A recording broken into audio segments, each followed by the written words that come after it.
Hello, everyone. Thank you all for joining us today for our How Fourth Parties Impact Your Credit Union webinar. My name is Jessie Redmond, and I will be your host.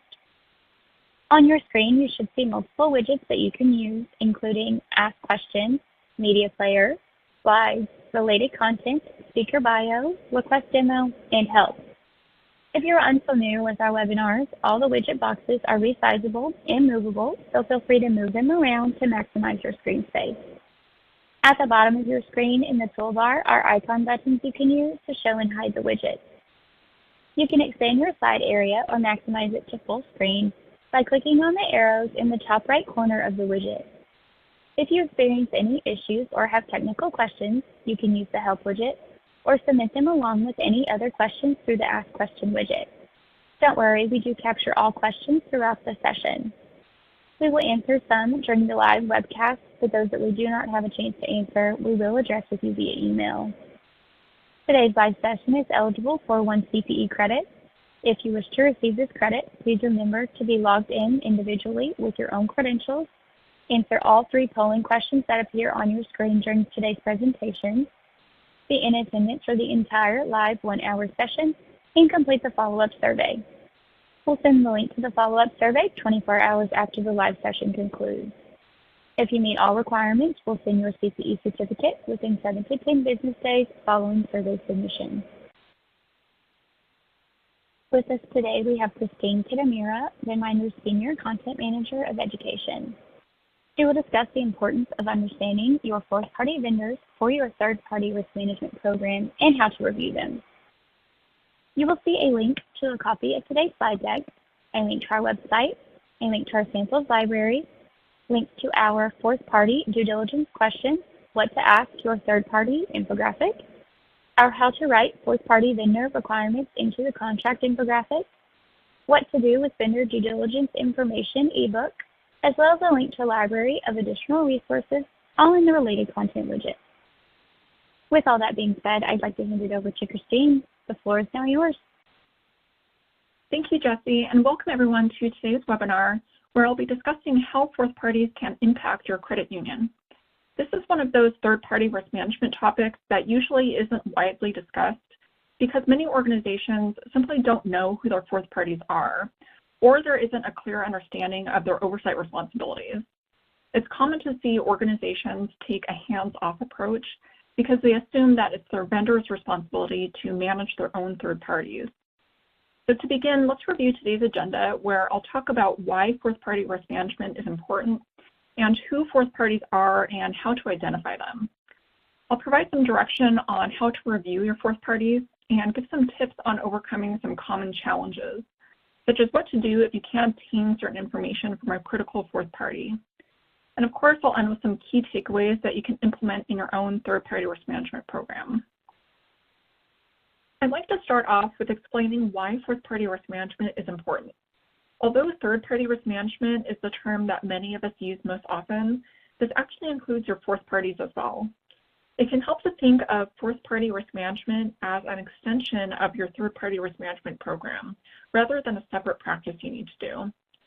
So it's important to first recognize that each of your vendors relies on different third parties for various products and services. Just like your organization might outsource things like information security and payroll services, your vendors have their own needs that they outsource.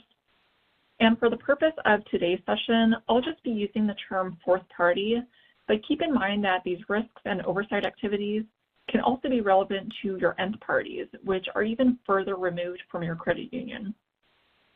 The overall goal of fourth-party risk management is to make sure that your third parties are obtaining the right quality products and services from their own vendors. And this is especially true with your third parties' critical and high-risk vendors. Let's move on to a very basic question of what is a fourth-party vendor. These are sometimes referred to as subcontractors or sub-service providers in certain regulatory guidelines. And you might even see the term nth party refer to fourth parties and everything beyond that level, like fifth or sixth parties. However, it's going to be important to identify and review those fourth parties which are a little closer to your credit union. So a fourth party vendor is basically your vendor's vendor. or one who has a direct contract with your vendor, but not with your organization. You're not paying for any of the products or services, and therefore don't have direct control over the quality or service level. And this is actually where most of the challenges come from in fourth-party risk management. You'll probably find that many fourth parties aren't willing to share certain information about their risk management practices with your credit union simply because they're not obligated to.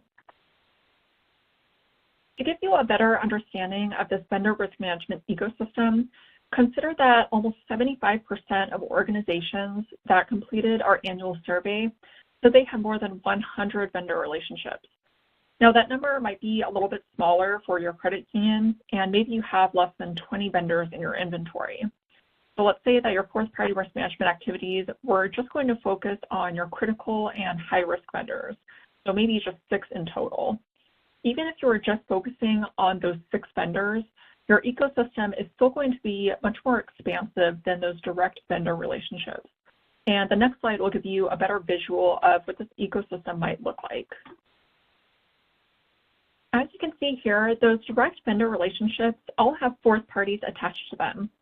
One of your critical vendors might have 2 critical vendors and 1 high-risk vendor of its own.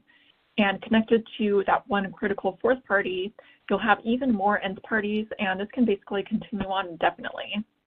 Now, looking at this visual, it's easier to see how fourth and end parties can increase your risk exposure by multiple factors. And unfortunately, this also decreases your visibility into all of these risk areas because you won't even know the products and services of these end parties, let alone what types of risks are involved in those relationships. So we have to just realize that it's not possible to identify and quantify every risk type that exists within your fourth and end parties. But fourth-party risk management can at least set a stronger foundation of expectations and standards that can ideally extend to all of these other vendors. But before you can begin thinking about risk management activities, you'll need to identify your fourth parties.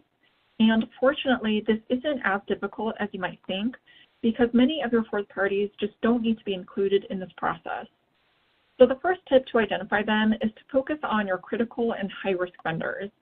These are typically the vendors that have access to sensitive data or will have a material impact on your credit union or members. Second tip is to refer to your vendor's documentation, like their stock report. And this is why you need to have a qualified subject matter expert to review these types of documents because they're able to interpret stock reports and identify those critical fourth parties. And finally, it's important to understand a fourth party's relevancy to your credit union. In other words, you'll want to understand which products and services these fourth parties provide to your vendor and exactly how that can impact your credit union. So maybe your vendor is using the fourth party to develop or test a certain product or even meet some sort of compliance requirement. Those are the types of details that are important to know. Here's a closer look at how you might determine when a fourth party is relevant to your credit union. And I'll use a payment processor as an example. You first want to ask if the third party is critical or if they host sensitive data. In the case of a payment processor, that answer would be yes. Next, does your payment processor rely on vendors to support their services, or do they share your data with another organization? So let's say that the payment processor uses multiple vendors for critical functions, like managed IT services, data storage, and remote access software. If any of those vendors suffered an outage or a failure, that would have a significant impact on your payment processor's ability to service your organization. And therefore, these fourth parties would be relevant. Here are a few more examples, and I'm using a couple that I think will be relatable to at least some of you listening today. The first would be a vendor that provides identity recovery services. This would be a vendor that you have a direct contract with and likely interacts with any of your members who have experienced some sort of identity theft. This vendor offers 24/7 support to your members, but the service is outsourced to a call center provider, which would be your fourth party. So even though you don't have a direct contract with this call center, that would still be a relevant fourth party because they have a material impact on your members. If that call center delivered poor service or shut down unexpectedly while your members were trying to call them, That could create reputational damage for your credit union and possibly even financial loss if those members were to take legal action. The second example is a mobile banking app developer. So this developer has a contract with your credit union to build and manage a banking app, but they're probably outsourcing several functions to make sure that the app is running properly and keeping data secure. So that developer might not have a dedicated cybersecurity team in-house, so they might use a vendor that provides a vulnerability scanning tool, which would have access to your members' login credentials, account numbers, and credit scores. If that scanning tool experienced a breach and leaked your members' data, that could create reputational damage and financial loss for your credit union. Now I want to spend a little time on specific reasons why we need to manage fourth and nth party risks. In a general sense, it's because these are basically hidden risks that can harm your credit union or members. I mentioned before how fourth and nth parties can decrease your visibility into your risk environment, and that's the idea here behind this iceberg metaphor. Third-party risks are visible above the surface, and those fourth-party risks are just below. But then you have all of these other nth-party risks that are even more difficult to identify and manage. Those hidden risks include things like an expanded attack surface, where a fourth party might have unaddressed vulnerabilities, which can create additional entry points for cybercriminals to steal your data. There's also the potential for compliance risk, specifically around data protection regulations. Some fourth parties simply might have poor compliance practices, and your credit union won't always be aware of this.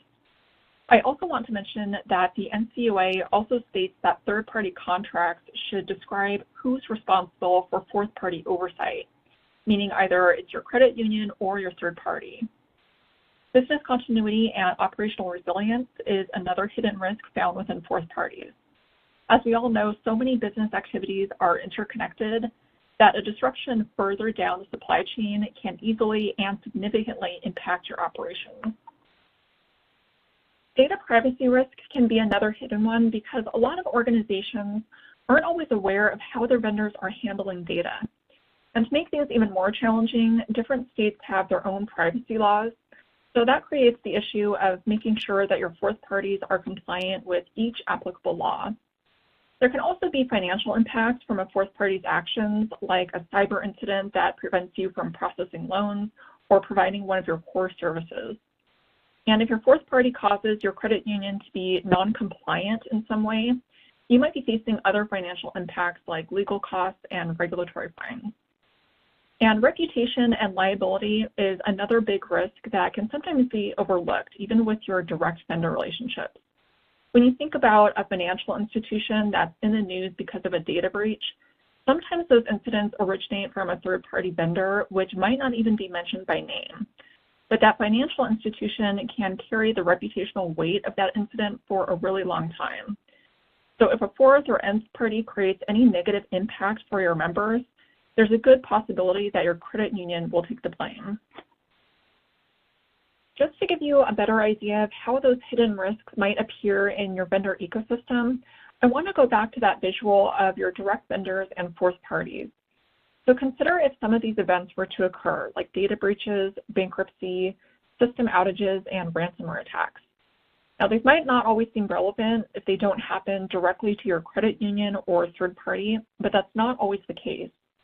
And for this, I'll use the example of a credit score solution provider to represent that high-risk vendor shown here. So this vendor has at least 3 critical vendors of its own, which are your fourth parties. One fourth party files for bankruptcy, another has a significant system outage because of severe weather, and another one experiences a ransomware attack that shuts down part of their operations. Even though each of these events are happening to your fourth parties, your credit score solution provider would be impacted and therefore isn't going to provide the same level of service to your credit union. Now, obviously, this is an extreme scenario, but all of these events are real possibilities, and it's important to recognize that your credit union can still be affected by something that happens to a fourth or nth party. Before I get into some strategies and techniques to manage fourth party risk, I just want to review some real-world examples of common risk areas that involve fourth parties. The first example is data security, and I'm sure many of us remember the MOVEit breach that happened in 2023. If you were to do a search today on how many organizations and individuals were impacted by this breach, those numbers would be in the thousands and tens of millions. But what you might find surprising is that the initial incident directly impacted only about 100 of the vendor's customers. Many of those who were affected were not directly using the software. And this is a perfect example of how a fourth-party incident can have such a widespread effect. The next risk area is business continuity, with a more recent example of the CrowdStrike incident. This had a huge impact and disrupted multiple industries like airlines, healthcare, and financial services. And there were a few reports that credit unions had issues with their vendors because CrowdStrike was being used somewhere within their supply chain. So these next two examples aren't taken from actual news reports, but they're still scenarios that can definitely happen in real life. I talked a little before about how fourth-party cyber incidents or outages can damage your reputation, but it's also important to consider poor quality products or services. Imagine that your credit union partners with a vendor to provide financial guidance resources like webinars or workshops. This vendor might outsource some of its services like industry research to third parties that don't necessarily share the same strategic goals with your credit union. This could result in your vendor producing poor quality products with outdated information. And finally, compliance is a really significant risk area to be aware of. When your data is being handled by a fourth party, there's always the possibility of violating state privacy laws simply because your vendor doesn't prioritize compliance. These violations could result in consumer complaints and even consent orders from regulators. And that brings us to the first poll question of the session. And this brings us to the first poll question of the day. You should see the poll question now in the slides area. If you have any issues, please feel free to send us a message using the Ask Question widget, and we will be happy to assist. As a reminder, if you wish to receive the CPE credit for today's session, you must answer all poll questions and be in attendance for the entire live session. This poll question is, what type of inherent risk do you most associate your fourth parties? Operational or business continuity, cybersecurity, compliance, reputation, all of the above, other, or not sure. So Stan, we have some time now to answer a question that has come in from the audience. Good. Would it be considered a red flag if our third party has a higher than average percentage of critical vendors? Well, just to make sure that we're on the same page about the average percentage of critical vendors, we generally say that a good rule to follow is that this shouldn't be more than 15% of the total vendor inventory. So maybe you're performing due diligence on your third party and discover that 30 or 40% of their vendors are considered critical. Before you determine whether this is a red flag, I would first suggest verifying how your third party is defining criticality. You know, some organizations will use criticality as a risk rating, which we do not recommend, and what they consider critical is actually just high risk. So they might be calling every vendor that has access to sensitive data critical, even if they don't necessarily have an impact on their operations and can still function if those vendors were to shut down. So once you confirm the criteria your third party is using to determine criticality, that will give you a better idea of how many critical vendors they actually have. And if your third party is using the same criteria your organization uses, and it's confirmed that they do in fact have a very high percentage of critical vendors, I would say that's probably a red flag that needs to be addressed. And this can mean either increasing your ongoing monitoring activities or even adding contractual language to ensure your third party is continuously assessing their critical vendors' business continuity and disaster recovery plans and testing results.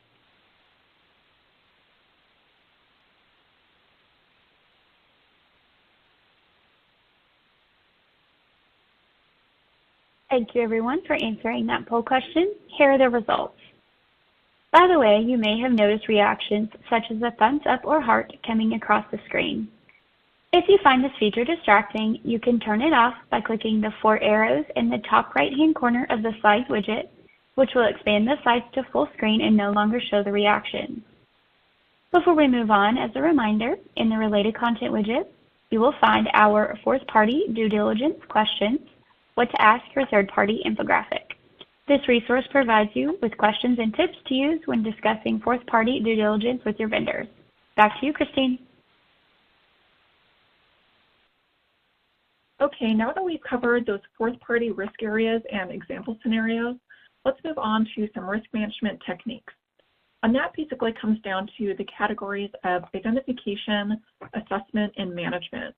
So all components that are found in a regular third-party risk management program. Identification can look like requiring your vendors to disclose their third parties and be transparent about how they're using their third parties' products and services.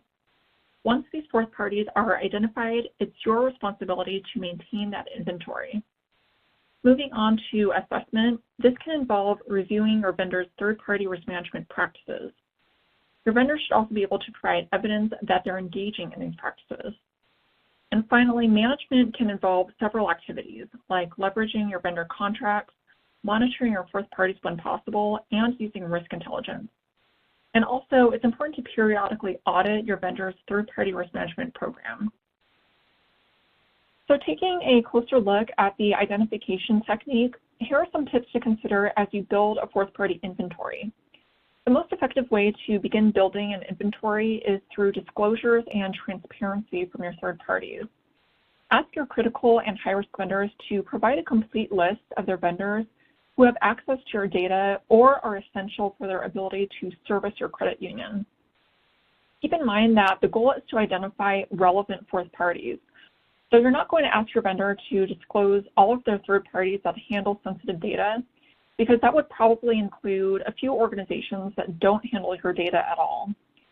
Once you start building that inventory, you'll want to make sure that it's maintained with both new and existing vendors.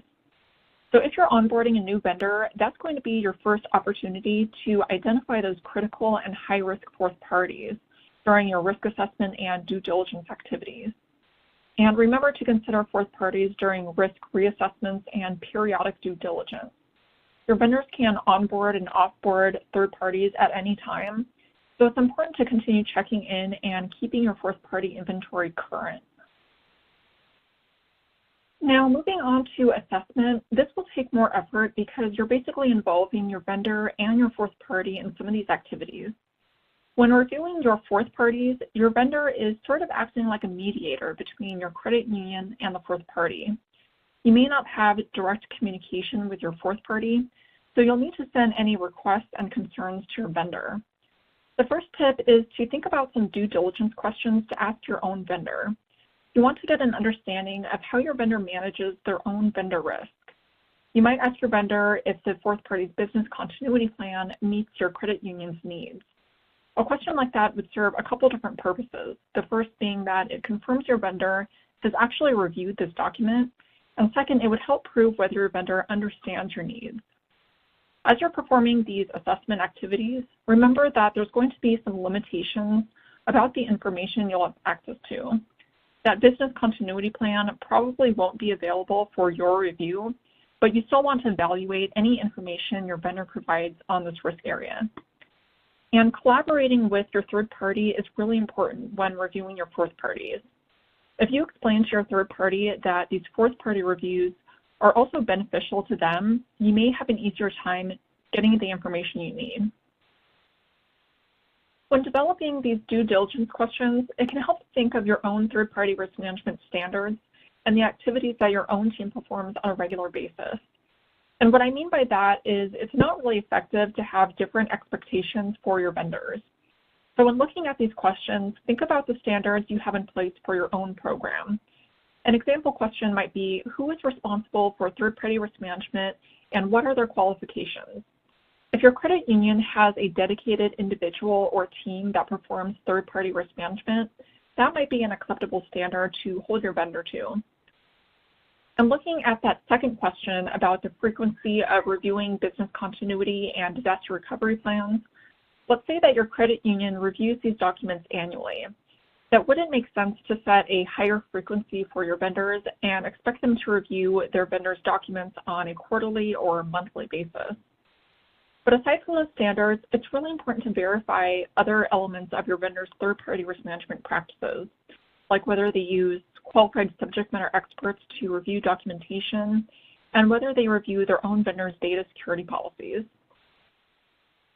Determining the level of oversight on your fourth parties is another important factor, because you don't want to create a situation where you're making assumptions about responsibilities and leaving fourth party risk unmanaged. So determining how fourth parties will need to be held accountable is something that needs to be discussed between stakeholders in your credit union. As you're having those discussions, think about whether your third party's vendor risk management processes are enough. And this comes back to your third party's maturity in vendor risk management. If your third party has one individual who's managing vendor risk and their processes aren't well defined, that probably means that your credit union needs to step in and establish more oversight on those fourth parties. Also think about whether your fourth parties will need any additional scrutiny by your credit union. It's always possible that your third party has a different risk appetite than your credit union, so it's important to determine whether you need to focus more on certain risk domains or maybe increase the frequency of monitoring your third and fourth parties. And then you also want to consider how you'll be capturing and monitoring information on this fourth party oversight. So maybe this means you're collecting and reviewing monthly performance reports that your third party has created, or you're taking a more active role and creating those reports yourself with whatever information is available. This next concept might be a little difficult to grasp, but I'll try to simplify it as best I can. Basically, a core element of assessing fourth parties is treating third-party risk management, the function, as a separate risk domain. When you think about due diligence, you're generally addressing inherent risk domains like operational, information security, and financial. These are the risks that you identify during that inherent risk assessment, so you can determine the scope and amount of due diligence to collect. When we're dealing with fourth-party risk, third-party risk management becomes its own risk domain. And if you don't review your vendor's third-party risk management practices, you can consider some of these tips to develop that process. First, you'll need to determine questions to be included in your vendor risk questionnaire. And those would be those questions to ask your vendor, like, do you review your vendor's SOC reports? And do you have qualified subject matter experts to review vendor documentation? It's also helpful to determine a list of due diligence documents to request from your vendor that show evidence of its third-party risk management program, practices, and controls. So those might be things like your vendor's third-party risk management governance documents and other relevant policies on information security or data management. And finally, consider who's going to act as the subject matter expert when reviewing the third-party risk management domain. This is a person who is either internal or external to your organization who can provide that qualified opinion on your vendor's third-party risk management practices. As you review your vendor's third-party risk management evidence, there are several elements that are important to look for. These are some of the basic requirements that should be included in their evidence. First, is your vendor assessing the risk of their vendors? Are they conducting due diligence? And more specifically, is it risk-based due diligence? Do they manage their vendor's performance, and are they periodically reassessing vendor risk and updating due diligence documentation? Also consider how your vendor is managing vendor issues and whether they have a documented process in place to identify, track, and remediate those issues. And of course, you also want to make sure that your vendor can provide evidence of their processes. And this evidence is supplemental to that governance documentation. Your vendor might have step-by-step procedures that state how they conduct due diligence, but they should also have evidence that this activity is actually being performed on their vendors. So as I just mentioned, you'll want to make sure that you have that evidence of your vendor's third-party risk management processes. And I just want to briefly talk about two examples. The first would be evidence of specific vendor assessments that your vendor has conducted on your relevant fourth parties. And just to clarify, I'm not referring to the inherent risk assessment, which simply shows the identified risk. The vendor assessment is more in-depth and should provide your vendor's overall opinion on their third party's control environment based on the due diligence they performed. And second, request that your vendor provides risk and performance updates on your fourth parties as part of your quarterly vendor reviews. So as these reviews are conducted on your vendors and you're evaluating their risk and performance, those vendors should be updating your credit union on the same information regarding your fourth parties. Now we can move on to the activity of mitigating fourth party risk. If you discover that your vendor has poor third-party risk management practices that don't meet your standards, that definitely needs to be addressed through appropriate risk mitigation strategies. There are several options here, and steps you take will largely depend on the severity of the issue and your risk appetite, and even what's outlined in your contract. For example, maybe your vendor isn't performing risk reassessments annually on its critical and high-risk vendors. That might be an issue that you can discuss with your vendor, and they'll agree to increase the frequency to meet your needs. However, if your vendor isn't addressing the issue in a timely manner, that might be the time to review your contract with your legal team. This can help you determine if you have any leverage to obligate your vendor to remediate the issue more quickly. You can also consider requiring your vendor to carry more insurance and maybe use risk intelligence tools to monitor the fourth party yourself. Another option is to report the issue to your enterprise risk management team or risk committee and collaborate with them on any next steps. If possible, you could also work with your legal team to amend the contract and include requirements for your vendor to implement certain third-party risk management practices. I'll review this in more detail over the next few slides. In some cases, you may just need to consider alternatives, either terminating the contract, reducing the volume of products or services, or decide not to renew the contract unless the vendor shows evidence of strong third-party risk management practices. Overall, it's important to communicate with your vendor and make sure they understand that they need to prioritize and strengthen their third-party risk management practices if they want to continue partnering with your credit union. Okay, so I've discussed the fourth-party risk management techniques of identification and assessment, and now it's time for the last component of management. Leveraging your third-party contracts is a really effective way to mitigate and manage fourth-party risk. When you set these clear requirements and legal obligations for your third party, you're holding them accountable to ensure that they're engaging in appropriate third-party risk management practices. And third-party contracts can be written in such a way where you're basically setting standards for both your third and fourth party. Some of those standards can include things like disclosure of material subcontractors, breach notification requirements, cybersecurity standards, and regulatory compliance. So let's say that you have requirements about complying with NCUA regulations.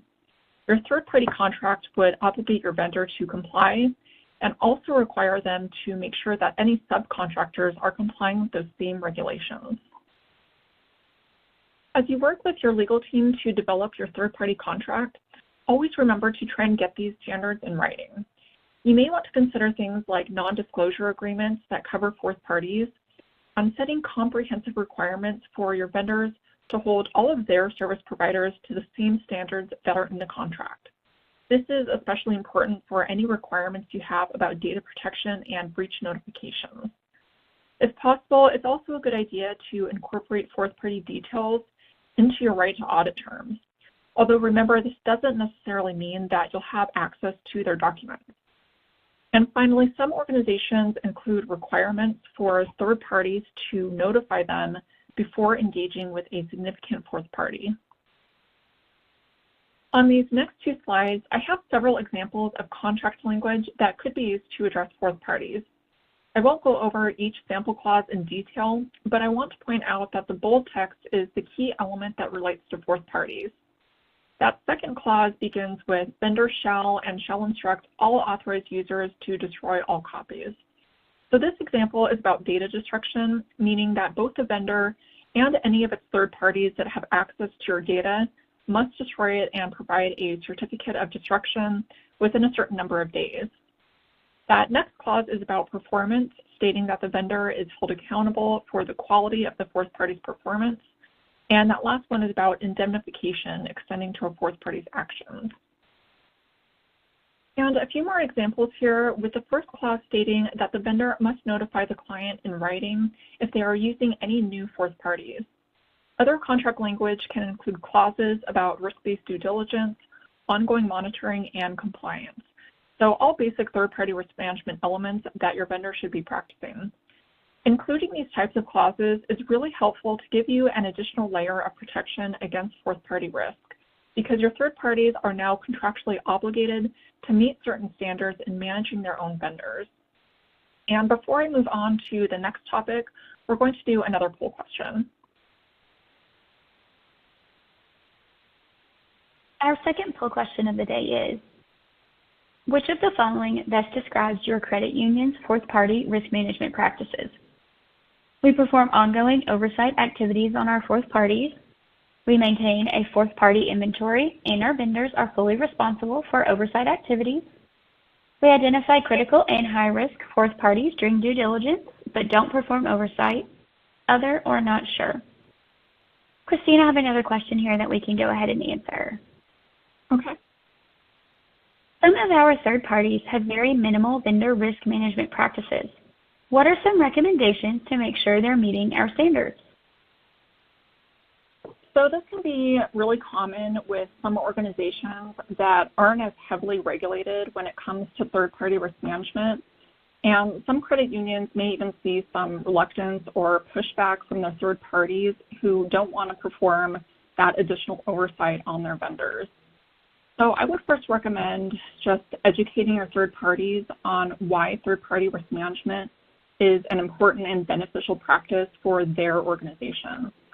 You might get a little more cooperation if you approach it in a way that describes how third-party risk management can help protect them against data breaches and financial loss, and how it supports their operational resilience.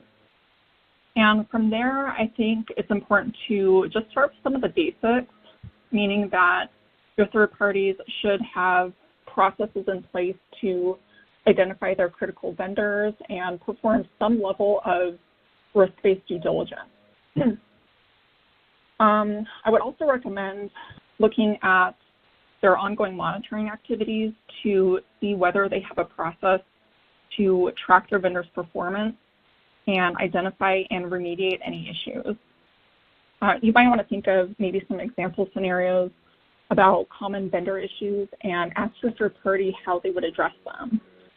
And also make sure that your third party has a plan in place to safely exit their critical vendor relationships. And that might just look like questioning your third party about what they plan to do if one of their critical vendors were to suddenly shut down tomorrow. So ideally, they should be able to give you an idea of whether they have an alternate vendor that can provide the same product or service, or maybe they would bring that outsourced activity in-house.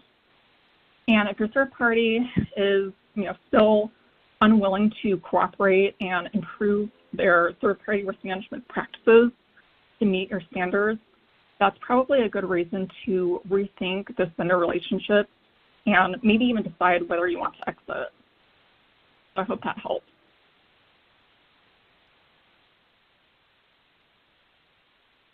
Okay, here are those results. Thanks again, everyone, for taking the time to answer the poll.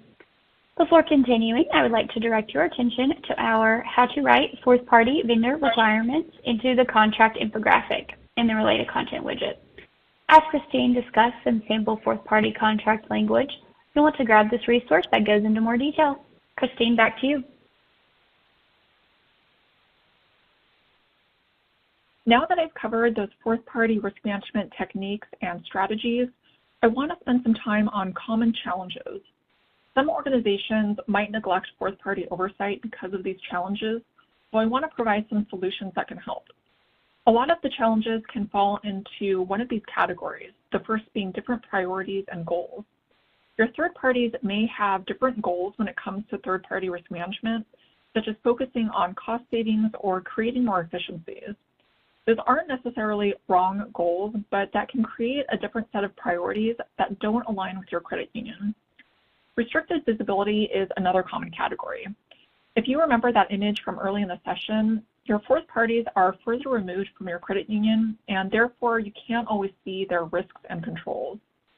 And limited oversight creates a lot of challenges because you typically don't have any authority to require the fourth party to make improvements in its performance or implement stronger controls. Here's an example of a challenge you might face: poor fourth party monitoring. If you have concerns about specific fourth parties and your vendor isn't monitoring them well, you'll want to document the risk and potential impacts to your credit union if that fourth party fails. You can also consider monitoring the fourth party yourself by using risk intelligence services. The good news about these services is that you don't need to have a direct contract with the vendor to monitor them, so this is a really effective solution for fourth parties. These services gather information from various external sources to identify potential threats in common risk domains like cybersecurity, compliance, and financial health. Unmanaged concentration risk can also be a common challenge if you have several third parties using the same critical fourth party. If that one fourth party were to fail, that would have an impact on all of the third parties that are using it. The first thing to do is to document that risk and impact if the fourth party were to fail. Then work with your enterprise risk department or risk committee to include that concentration risk in your credit union risk inventory. You may need to pursue formalized risk acceptance by senior management and consider alternatives if those are available. And finally, monitor negative news for any references of this fourth party and use those risk intelligence services. This next challenge is probably one of the most common that I've seen, and that's when your organization has very limited fourth party information. An example would be a critical fourth party that prohibits your third party from sharing their business continuity plan with your credit union. And to be clear, your fourth party is justified in the situation because those plans often have sensitive information, and it's usually not common to share that with other parties that they don't have a contract with. So one solution you can try is to ask your third party to consider an NDA, which would allow them to share relevant fourth party information with your credit union. You can also try asking for redacted information, which is a solution we often suggest for third parties who don't want to share their business continuity plans. And finally, consider requiring your third party to provide a written attestation of your fourth party's practices and controls. The last challenge I want to review is fourth party issues. This is a pretty broad term that can cover anything from negative news, enforcement actions, data breaches, or mergers or acquisitions that impact your fourth party. The first step to take when you discover a fourth party issue is to contact your third party and ask about their understanding of the situation. You should also request a written response or mitigation plan, and it's also a good idea to ask for a formal follow-up with specific timing, just to ensure that this issue doesn't fall between the cracks. And depending on the issue, you may want to inform your senior management and risk committee and monitor the news for any updates. And if you have any risk alerts and monitoring services, include that fourth party just to keep you informed of the situation. And just to emphasize the importance of fourth party risk management, I want to talk about it from a regulatory standpoint. Examiners and auditors expect credit unions to have effective third party risk management programs, which include subcontractor oversight. So here are a couple of excerpts from the NCUA's guidance on evaluating third party relationships. These 2 points aren't super detailed, but they highlight a couple of elements that I've discussed today. The first being identifying your fourth parties and understanding their function, and the second one being how third-party contracts should address fourth-party oversight. And even though the interagency guidance doesn't apply to credit unions, I still think it's worth a read because it has a more detailed section on subcontractors with a lot of helpful standards and guidelines to implement in your own third-party risk management program. When thinking about these regulatory expectations on third-party risk management, remember that those should also flow down to your third parties. It's important to validate that your vendors have processes in place to identify, assess, monitor, and manage their own vendor risk. At a minimum, make sure that you identify and document any critical and high-risk fourth parties. And if possible, have contractual requirements for your third party to provide evidence of their vendor management processes. And periodically auditing these processes can also help validate that they're effective and that your vendor is compliant with regulatory expectations and your own standards. And this brings us to the final poll question of today's session. Our third and final poll question is, what is your biggest challenge in managing fourth-party risk? Our third parties have poor vendor risk management practices. We don't know which fourth parties are relevant. Our third parties don't resolve issues with their vendors. We haven't determined an appropriate level of oversight, other or not sure. Christine, let's go ahead and answer another question from the audience. Great. And that question is, how often should we audit our third party's vendor risk management program? Well, let me begin just by describing what these audits are in case anyone is unfamiliar with them. So these are essentially reviews that will help verify whether your direct vendors are continuing to effectively identify and manage risk within their own vendor inventory. And if your credit union performs self-audits on your own third-party risk management program, those would be good standards to use when auditing your third party's program. And for your critical and high-risk vendors, these audits should be done at least annually. Now, I will say that it's generally acceptable to review an independent audit report that your vendor provides because these should reveal any gaps or weaknesses that the auditor found. And if there are any gaps, it's important that your vendor has stated how they're going to resolve them and what that timeline looks like. But in addition to those audit reports, it's still important to review some elements on your own, like looking over their policy and procedures, just to make sure that these documents accurately reflect what your third party is doing in their program. So let's say that the independent audit report states that the third party isn't doing risk reassessments as frequently as their policy describes. That would be a good reason to review your third party's policy to verify that audit finding and determine how the third party is going to resolve that issue.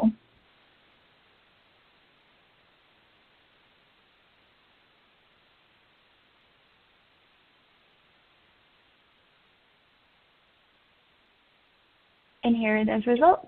Thank you everyone for answering this question. I'd like to quickly mention that in the related content widget, you will find our What to Do with Vendor Due Diligence Information ebook. This handy resource provides steps of what to do with your vendor due diligence information once you have received it. Let's continue with the presentation. Back to you, Christine.